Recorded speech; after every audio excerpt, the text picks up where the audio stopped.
விதியின் விளையாட்டு எல்லாம் நன்மைக்கே. ஒரு ஊரில் ஒரு அரசனும் அவனது அமைச்சரும் இருந்தனர். அந்த அமைச்சர் எப்போதும் எது நடந்தாலும் எல்லாம் நன்மைக்கே என்று சொல்லும் வழக்கம் கொண்டவர். ஒரு நாள் அரசன் கத்தியால் காய் நறுக்கும் போது தவறுதலாக அவனது விரல் துண்டாகிவிட்டது.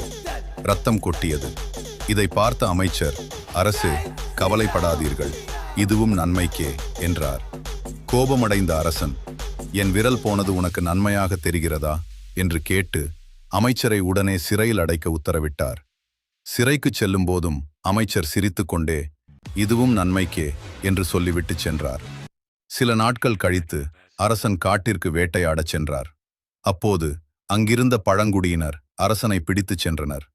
அவர்கள் தங்கள் குல தெய்வத்திற்கு ஒரு மனிதனை பலி கொடுக்க தீர்மானித்திருந்தனர். அரசனை பலிபீடத்தில் கிடத்திய போது அங்கிருந்த பூசாரி கவனித்தார். நில்லுங்கள், இந்த மனிதனின் ஒரு விரல் துண்டாகியுள்ளது. ஊனமான உடலை நம் தெய்வத்திற்கு பலி கொடுக்க முடியாது. இவனை விட்டுவிடுங்கள் என்று கூறி அரசனை அனுப்பிவிட்டனர். உயிர் பிழைத்து அரண்மனைக்கு ஓடி வந்த அரசன் உடனே அமைச்சரை சிறையிலிருந்து விடுவித்தார்.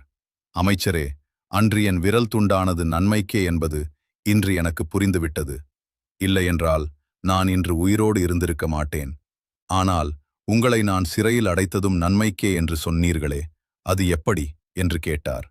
அதற்கு அமைச்சர் சிரித்துக்கொண்டே, அரசே, நீங்கள் என்னை சிறையில் அடைக்கவில்லை என்றால் வேட்டைக்கு உங்களுடன் நானும் வந்திருப்பேன். மறக்காம லைக் அண்ட் சப்ஸ்கிரைப் பண்ணுங்க, இல்லைன்னா சாமி கண்ணை குத்திடும்.